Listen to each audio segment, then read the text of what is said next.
So I'm going to give a little talk on urban camping. It's not unlike boondocking, except you're going to be in an urban environment, not out communing with mosquitoes, moose, and sketchy people. My name, if we've never met, is Scott Watson. My YouTube channel is Go Small, Live Large. Really? Louder, Scott, give it to us. I've never heard that before. So for me, for the first time, my name is Scott Watson. My YouTube channel is Go Small, Live Large, all about van life. I took delivery of my van in 2018, October, and I full-time for nearly 6 years, and now I'm on my 7th year, and I just do trips of days, weeks, or months, and I'm having a blast. This thing is kind of weird to hold. I feel like a rapper, you know. What's up? So my talk is going to be, yeah, it's much better, thanks, is on urban camping. That's what I call it. It is not unlike boondocking out on public land, except that I am in a small town usually, or a very big city, usually boondocking. So I'm not plugged into any services. I am now having no microphone. That's okay. Is it working? Test, 1, 2, 3. So again, I'm kind of weird because I don't like, I've tried the BLM thing twice. Once with my guard cat. He was absolutely useless when the donkeys came and harassed my van. And it was a very uncomfortable experience. So if I had a couple of friends in vans and we were doing it, I would probably have a much better time, but I was scared to death. And a lot of people, let's see a show of hands. How many people have stayed at national parks? Lots of people around you, right? How about stayed at state parks? Oh, wow. How about at like an RV park, like a KOA, something like that? Quite a few. How many have stayed in a friend's driveway? How about a Cracker Barrel? Woo, we love Cracker Barrel. Walmart? Oh yeah, Cracker Barrel's better, right? So what I'm gonna say, how about a harvest hose site? Woo! So if you've done all that, you're just literally one step away from street camping.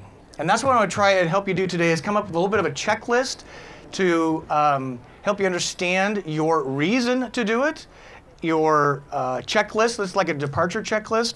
Where would you park on a street? And why would you want to do that? What's your reason for being there?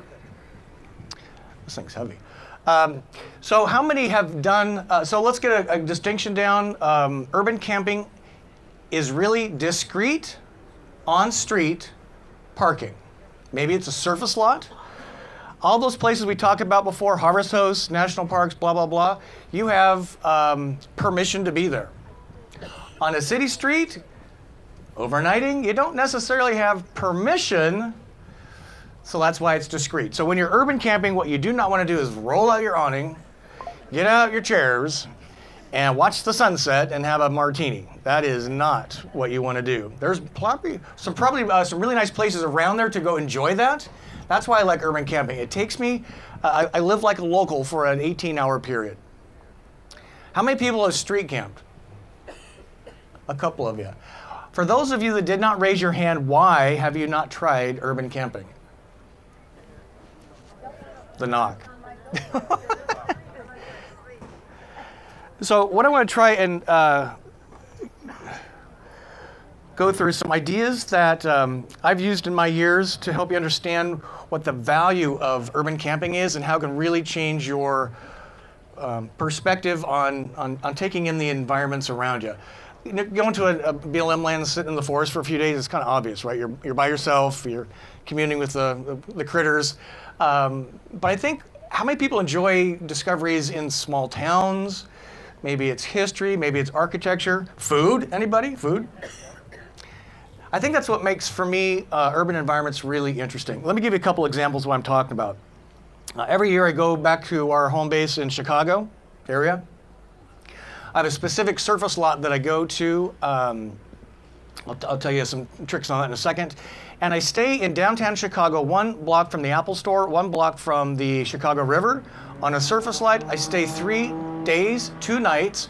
My overnight bill for the parking spot is $30 a night. So for $60, I'm staying in downtown Chicago, and all of that ensues: food, beverages, all the fun, walking through the parks and all that stuff, for a whopping $60 plus what I consume. And people say, "Oh my God, so unsafe in Chicago." And, "Oh my God, this." How many people have just, when you are out camping like this, you're in your van and you're not watching the news, you find out that it's actually pretty good out here, that we're not all axe murderers, we're not all out rapists, right? And thieves, and what you see on the news is real, but it's really teensy compared to real life, yes? So just kind of apply that psychology to urban camping and you'll be just fine. So downtown Chicago, 3 days, 2 nights. Took in all the. I know it's the middle of August, by the way. Does it get hot in August in Chicago? Oh yeah, just like Florida. So I was running my lithium system, my Volta lithium system, ran the AC for 3 days, 2 nights, being very comfortable. I did a charge session in the morning when I was in the van, charge session at night when I was in the van. A generator user would have a little more trouble because that would kind of give your position away. That's why lithium is really great. But that's a great example, I think, of urban camping. Staying downtown Chicago for 3 days, taking it all in, right? Another reason I like urban camping is I discover things that I wasn't expecting. So another one, then we'll get into some how to do it in a second, is anybody ever been to Lawrenceville, Georgia? Okay, put that on your list. Who said yes? It's a great town, isn't it? Oh my God. I was actually headed to do some work, and I needed to overnight before I got there, and I applied my urban camping principles. I stayed in a city-owned parking lot for free. I had so much fun, I stayed there for 3 days and 2 nights in the parking lot. And what that allowed me to do is do coffee, bar hops. It was during Christmas, so it was all decorated. Small towns at Christmas are the best, by the way. And it was actually Thanksgiving. They were still decorated for Christmas, of course, because everybody decorates in October for Christmas. And the next morning, there was an indoor gun range, and I actually got to shoot a machine gun for the first time.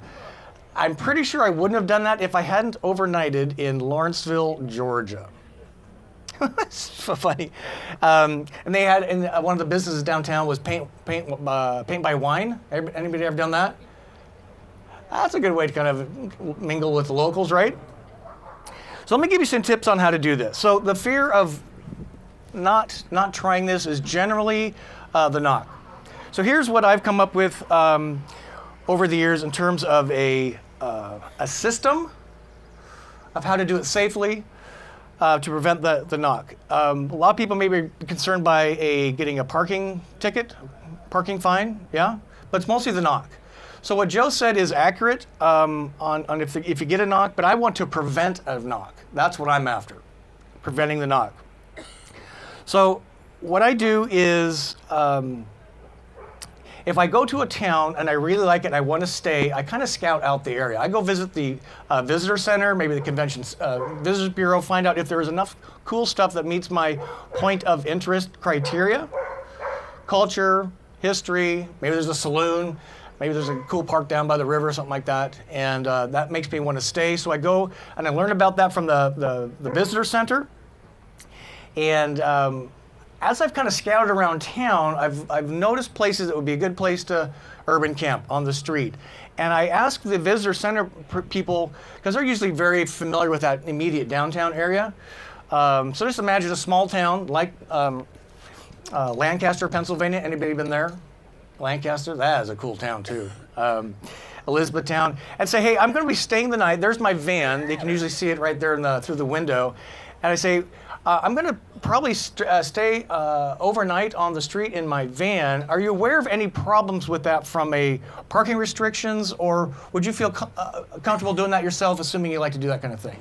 I kind of give them some ideas on where I might stay, because we say, hey, can I stay overnight? They're like, whoa, what a weird question. Never got that one before.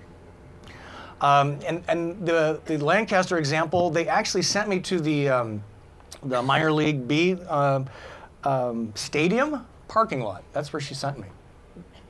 And it was kind of interesting because I got there and it says there's no overnight parking sign. So I actually went into the office of that stadium and said, hey, the visitor center sent me down here. I saw your no parking overnight signs. Here's my deal. And he's like, oh yeah, we just put it up to keep people out. I believe you, but trust but verify, a very famous saying. So I said, would you mind if you write up something real quick that I can tape in my window in case the police come by and ask me why I couldn't read signs. And they complied. It was really cool. I couldn't believe it. So again, the tip here is scout around a little bit. Go check out the Visitors Bureau. So if you are there and there's things that you like to do, points of interest, then they'll guide you toward that. Give them some ideas on where to park potentially, and they can help you out with that. Cool? What I would, so when I'm scouting out a spot, here's some things you do not want to do. Park in front of somebody's house. Here comes in one of these things that looks like it's, from the CIA, and the old gal's never seen that before, and she got nothing better to do than keep an eye out for everything. And she very well could call the police. There's a really strange looking van. It's all black. It's got all these antennas, and it's in front of my house. I've never seen it before. Can you do something about it? That's all it takes. Do not park in front of somebody's house. Instead, park near a light commercial area, park near apartment buildings, park near but not in hotel areas. Do not stay on Main Street. Do stay a couple blocks off of Main Street. I do not park in the darkest area of the place because I want to be seen. If I'm hiding from everything, then that's a red flag for a lot of people. I actually park my van directly underneath a streetlight so that it's illuminated around me. The van I'm currently driving does not have a bike rack, but I have a big old bike rack or a bike on the back, so it's kind of bait. And I want that space illuminated around me so that if it's being tampered with, it can be seen. Make sense? Here's a hot tip to keep your van level.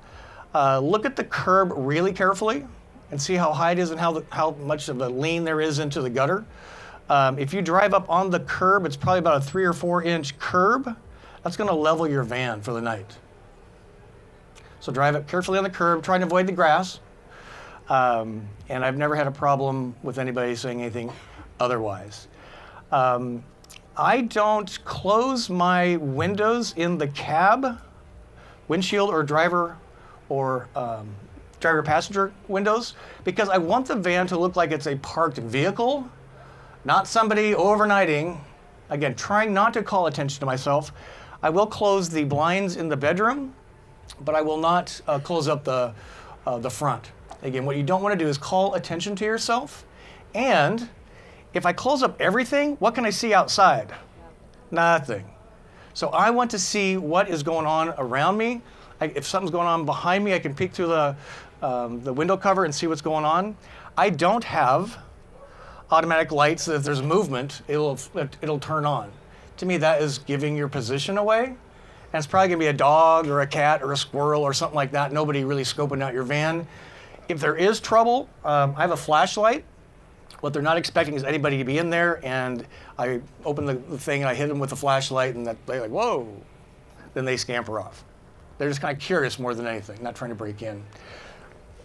A couple other tips, I think, is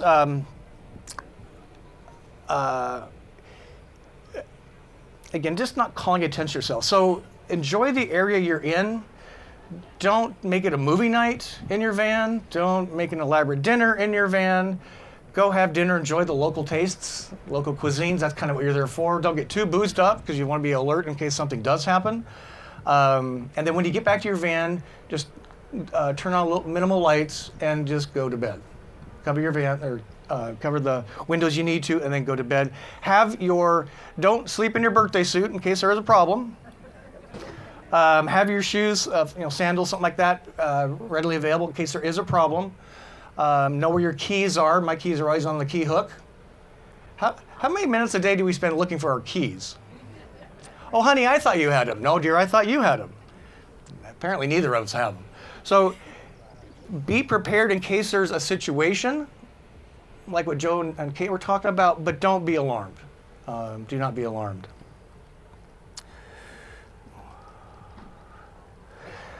I don't mind. I try to find a street where I'm not the only vehicle. If you're the only vehicle in a parking lot, you're the only vehicle on the street, it's easy to be spotted, and if there's nobody else around, it's odd. I'm just trying not to call any attention to the van, to me. So I would prefer being on a street near an apartment building where people come and go, and versus being the only one in a paid city lot. I would prefer the street over the parking lot. As you choose your parking location, I think it's super important to realize the direction of the street. Are you by a street light?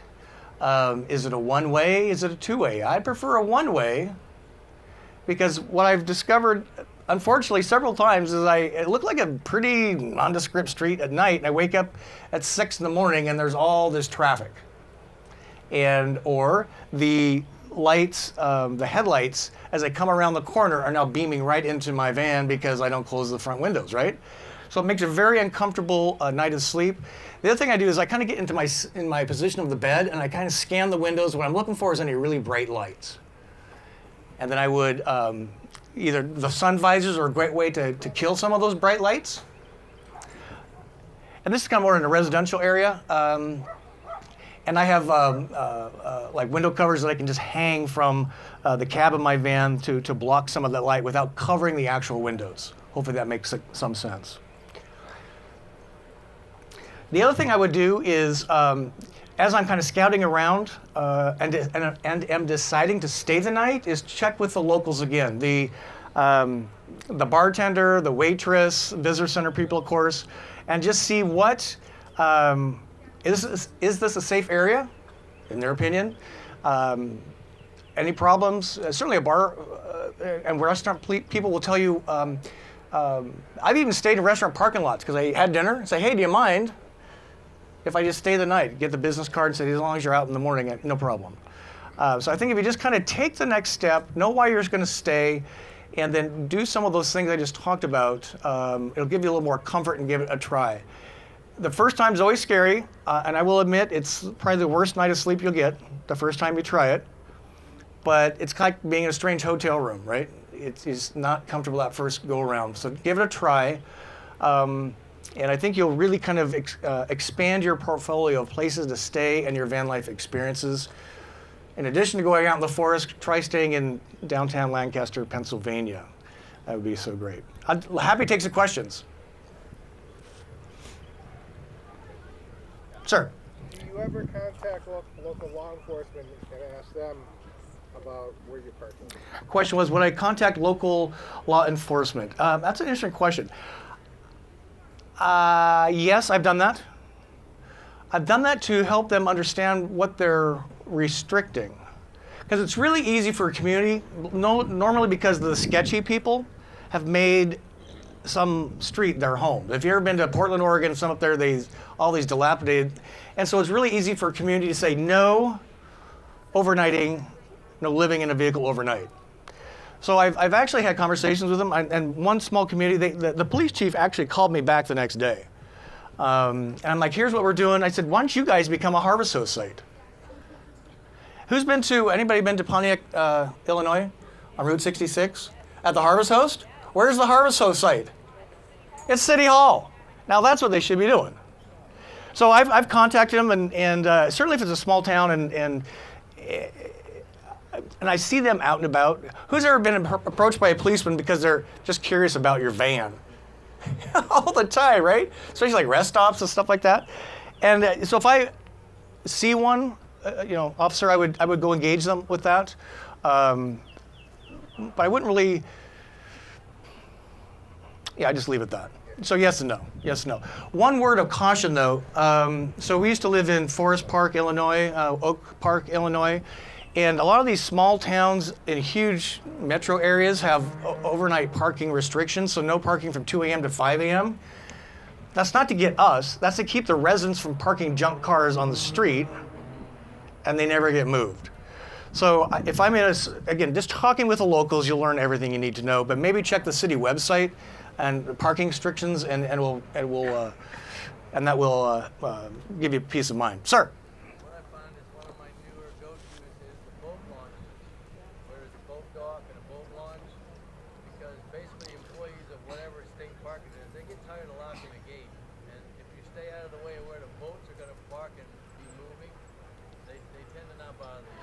So the gentleman's saying boat launches is a good place. I've never done that. That would be a good one. A lot of people ask me about staying in hotel parking lots, hospital parking lots. I guess I've never tried it because I feel like now I'm imposing on them. It's a commercial business. I didn't buy anything there.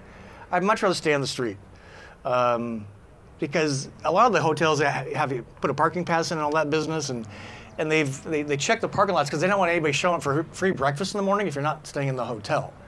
So I don't know. I'm just used to street camping. Jared. Yes. Have you intentionally targeted a city hall going into a town if you couldn't find anything else? I would like to stay by the police station, the city hall, fire department. You just got to understand that you're gonna maybe have sirens and stuff. But I'd be happy to stay. Who's gotten free water at a fire station before? Anybody got that? Yeah. They're actually really cool people. We know that, but they are just regular people and are curious. So I think staying a block away from a police, anything, first responders would be great, with the understanding that you're going to hear sirens, probably. Yes, good question. Parking meter areas. A lot of times the meters will expire at say 9 p.m. and will become active again around 8 a.m. A lot of those areas, it's okay to park. They're just not collecting money for those areas anymore. As long as there's no sign around that says no overnight parking, I've had good success doing that. Bingo. So he's talking about parking meters, and he's got a great point. Yeah, when you're street parking, you definitely want to check for signs. I always walk the block. That also helps me understand what's going on around me, but look for the parking signs. And the gentleman's saying if you have a parking meter, the meter stops collecting money. You have to pay from usually it's 9 p.m. until about 6 a.m., 7 a.m. Again, totally fine. And if you stay in the morning a little bit, just put a few coins in the thing or buy the time on the app, and again, you're kind of contributing to the local economy, which is kind of cool. That's, sir. Yes, some of the smaller towns along in Texas have their own municipal little RV parking spot areas where you can hook up. They don't charge you anything, or they may have a $10 fee or something. And I've been to a couple other ones where it's municipal small camping spots, and they have the iron bank, where you put Oh, yeah. in the envelope, drop it in the bank. So the gentleman's saying cities and small town municipalities have what do you call them? Honor pay system for that. And one like that is anybody been to the Shiner Brewery in Shiner, Texas? Yay!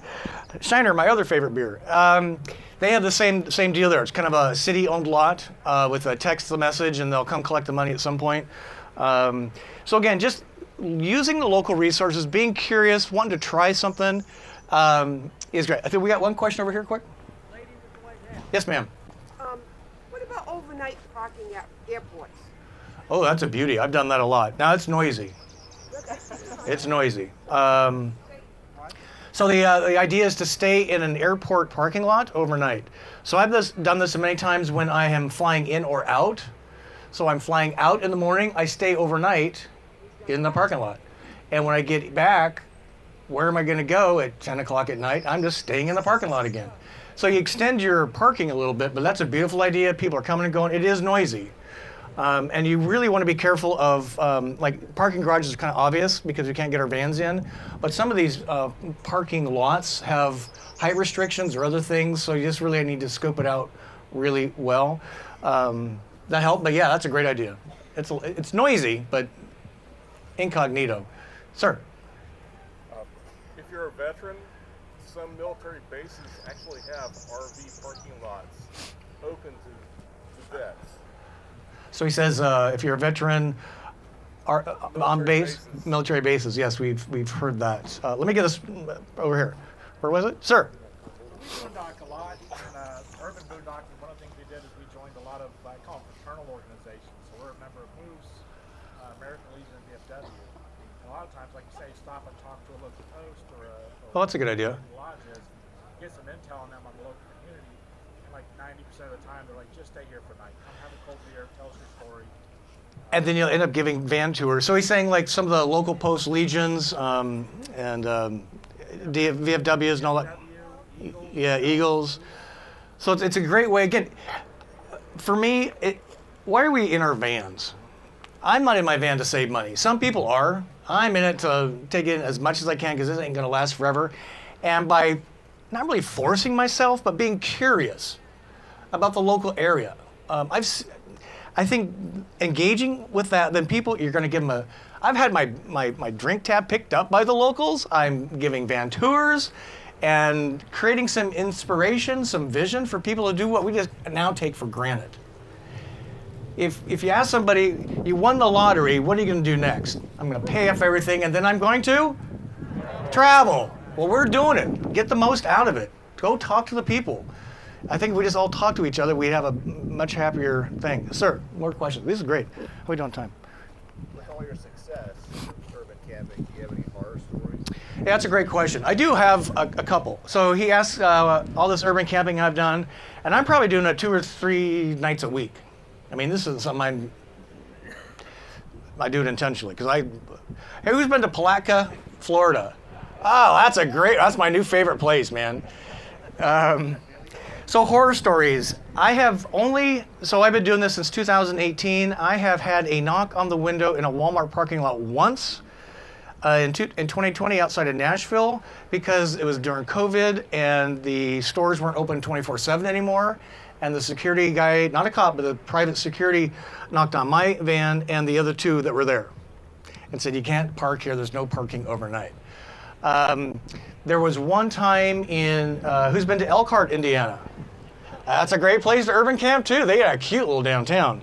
I thought I was in a good area, and I was downtown, but at 2 in the morning when the bar started emptying out, a couple of kids came and pounded on the side of the van, just being obnoxious, not even knowing it was in there. And so that kind of woke me up and that startled me. My biggest horror story, and Joe Russo was absolutely right. I rethought this after the fact. This was in Palatka at a harvest hose site. So I had reason to be in the site, parked, and at 10:30 at night, there's this banging on my door, and I'm like, what the hell? I was so dead tired. I woke up, and what I did and should not have done is I opened the door. And then here's this person panhandling, basically. And I said, you've got some nerve, lady. The answer is no. Don't knock again. And what I should have said is, don't go knock on my neighbor because they're going to not be happy either. The mistake was I opened the door. If she was standing there and there's a couple of cats on the other side waiting to rip that door open and pull me out, that would have been a very different. And it was at a harvest hose, so I felt pretty safe, but it was an open lot, as they often are, surface lots. And she did treat the other one the same way she treated me, and they actually left. They were in Winnebago View, and they let's get out of here. So don't. And I saw that same person when I went back the next week, and I don't know. Should have gave her a counsel session or something. But I don't really have any horror stories because I figured out why would I stay? What are my points of interest? I've got my little system down, and I'm very comfortable. I go to bed kind of 8, 9. I get up. I'm the first one up and out. It's not a sleep-in situation. I'm just there to take in the little town and move along. I could stay the next night. I would not stay in the same location. I would move locations. Just not calling attention to myself. Other questions? Sir? Well, I was just going to add that when we're traveling around the country, every casino we asked. Ooh, casinos said are... one night, no problem. One even gave us chips.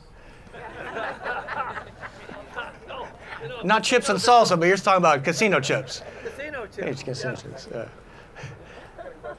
Florida just enacted a new no public camping law. Do you have any entry? It's pretty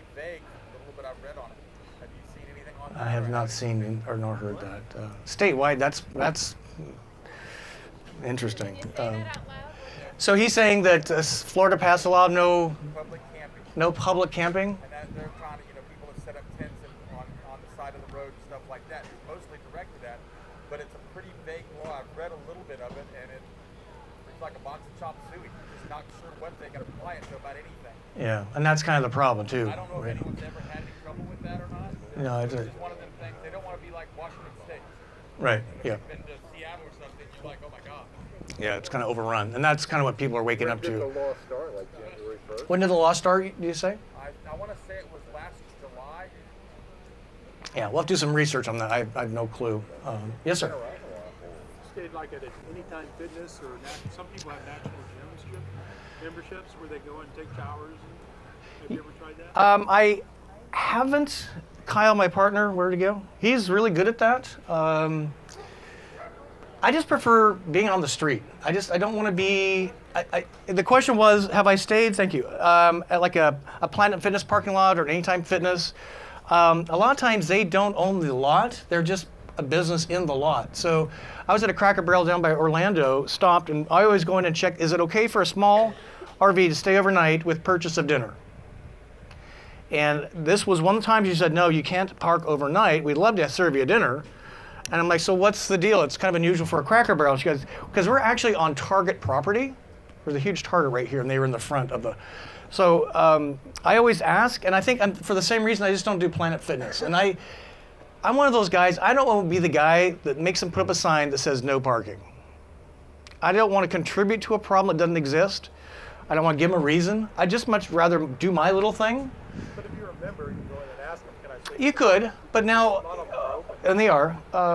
I could ask, yeah, ask. And go take a shower. Well, I'd definitely take a shower, work out, all that. But to stay the night, I don't know. I prefer on the street. It's kind of weird because I'm afraid that if they start letting people do that, then it's going to end up like, how many are pull into a Cracker Barrel? You're the only one. The restaurant closes at 9 or 10, and you get up in the morning to pee at 3, and all of a sudden the place is like an RV park. So they're not doing the business, doing anything for the business. Even going in and just buy some and then I kind of waited to see what happens in the morning. They're all gone by 6 a.m. So they're just using and abusing, in my opinion, and it pisses me off because at some point they're going to say, no, you're not doing the two-way thing, which is come in, spend some money. That's why we let you park in the parking lot. I don't know, I'm just kind of that guy. There was one small town, I can't remember, it was in Michigan. Kind of a bar area downtown. It was really a cute little town. They actually had signs up that says okay to park overnight. I'm like, I'm staying a week. This is awesome.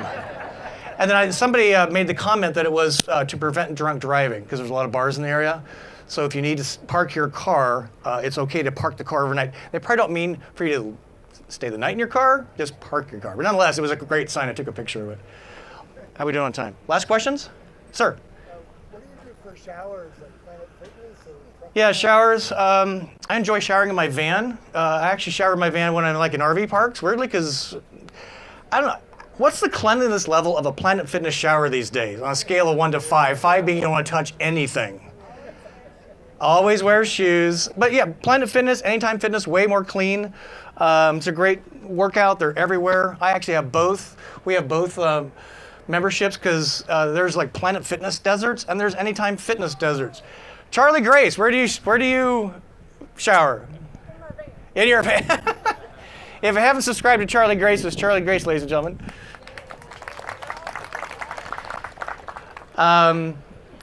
So yes, that's where I would normally go. So my routine in a week is I'm either harvest hosting, street camping, 3, 4, 5 days, and then I go to a KOA so I can empty my tanks, do some laundry, just chill, and then rinse and repeat for the next week. That's kind of the way I roll.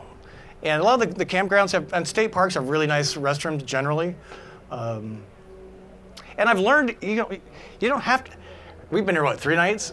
You don't have to shower I don't have to shower every day. There's these things called wipes.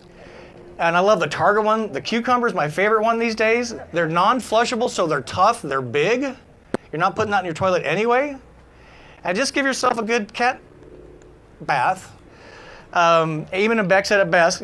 Pay attention to your pits in your ditch, and make sure that's nice and clean. And you can go for a long time. Wearing hats. We got a lot of hats out here. But this thing to shower every day, I got over that really quick, right?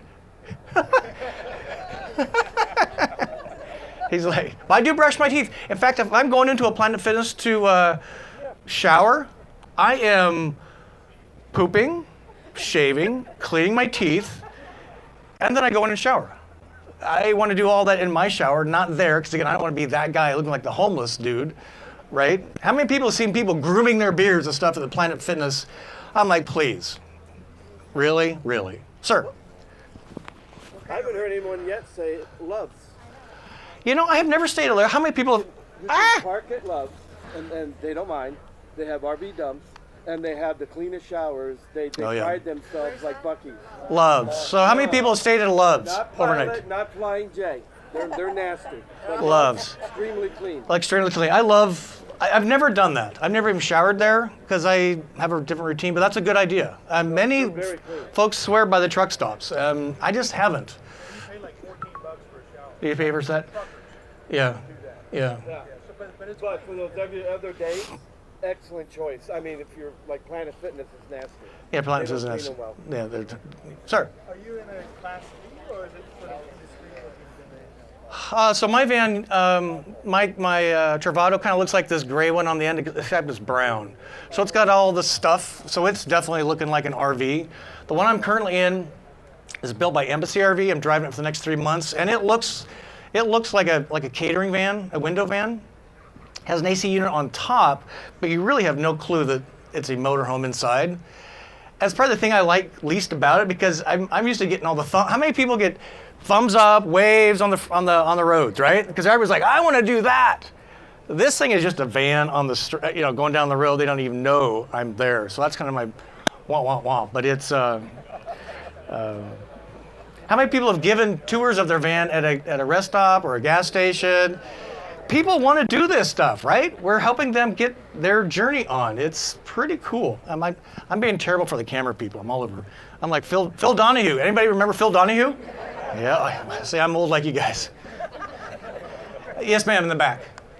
For water, other than like a firehouse. Water. So we're surrounded by water. It's a great question. What about how do we do water?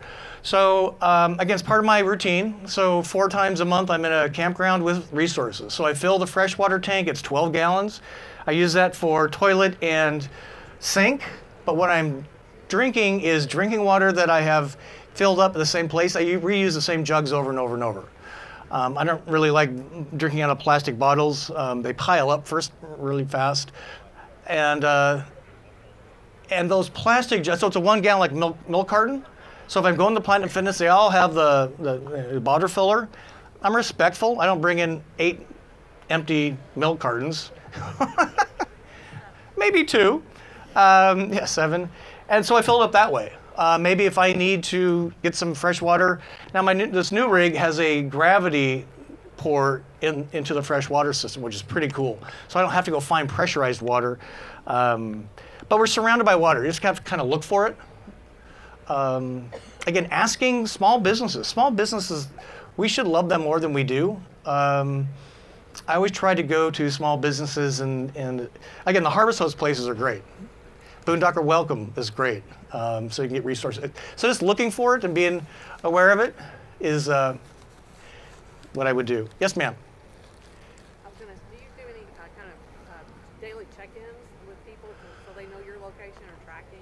So the question was, do I do any daily check-ins? Yeah, Kyle and I are pretty, so this is Kyle, partner of 25 years. Wave your hand, Kyle.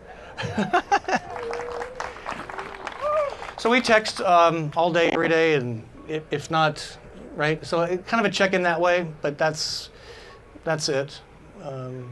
Again, I'm not going out into the mountains for 2 weeks. I wouldn't know what to do with myself, first of all. How many are just frustrated with the cellular inability around here?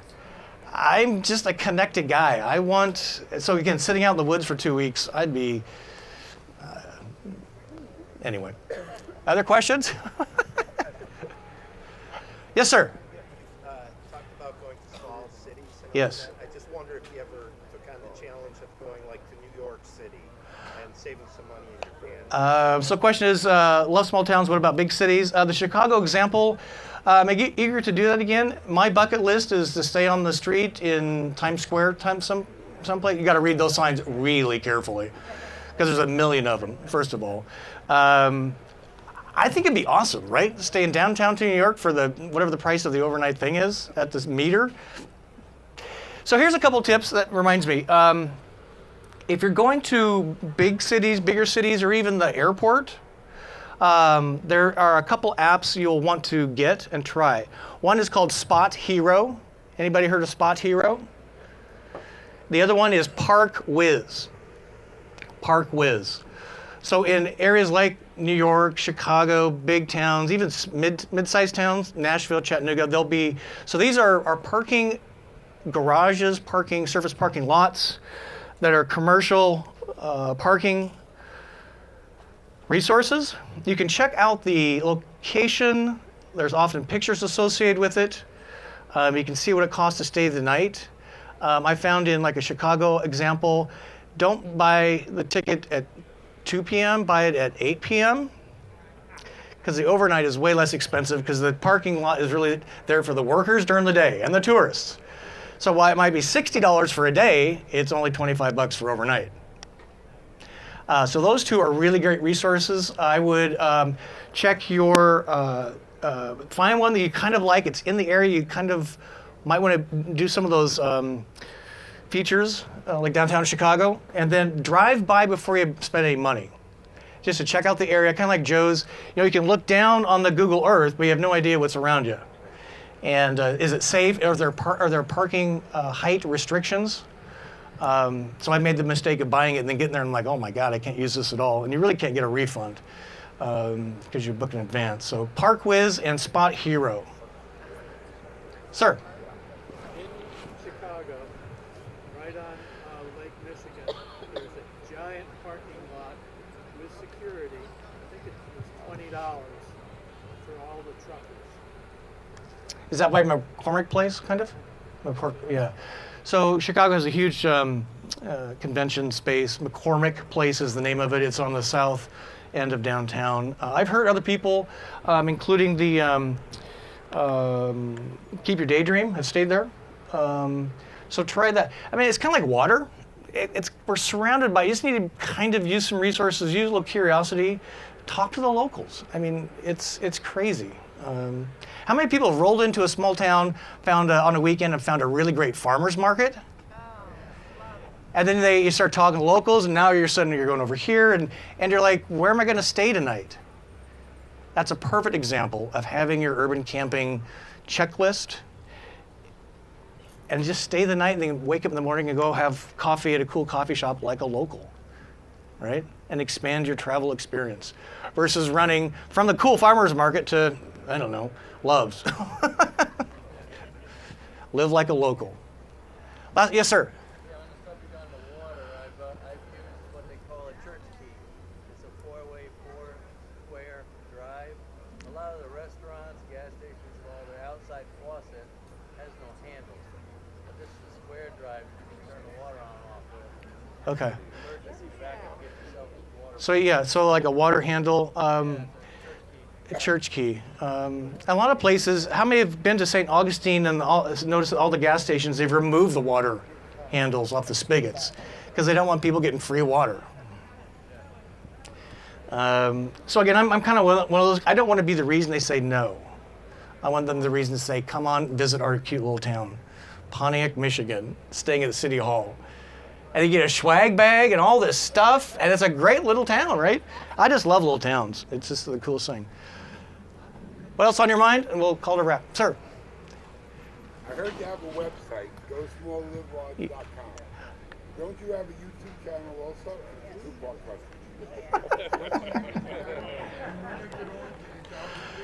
Thank you, Big Bill. Yeah, so my name again, Scott Watson. You will not find me on any wanted posters in any small towns. My website is GoSmallLiveLarge.com. We're doing a lot of in-person events. There's a lot of you here because of me and us. We got more of these coming up throughout the year. So visit for, I don't have the resource site that like Joe and Kate We're the Russos do, but a lot of it focus on community. So if you're into that, GoSmallLiveLarge.com, and my YouTube channel, surprisingly, is Go Small Live Large. So thank you. And then at 7 o'clock every Wednesday, we do What's Up Wednesday. It's kind of a community Q&A. We usually have a guest or a topic. Charlie Grace, stand up again. What's the name of your YouTube channel, Charlie Grace? Charlie Grace Adventures. Woo! She's going to be on a guest in a couple weeks, and we've got a lot of brands coming on, Lithionics, Road Trek. Van Caskey's going to be on in a couple weeks. So join us, put that in your calendar, 7 p.m. Eastern Wednesdays, every Wednesday, What's Up Wednesday. And come see my van, because it's very different than what I've ever been in before. And I would love to talk toilets with you. So I'm right behind the first aid van, right there behind the little white tent. So, and I'm not kidding about toilets. I was so disgusted. Who knows what a separate tiny is? Okay, you and me need to have lunch because it's the coolest thing. We need to get the word out. I'm telling you. So I've had my black tank for all these years, and now I took one look at this thing, and I'm like, how's it work? There's 2 holes.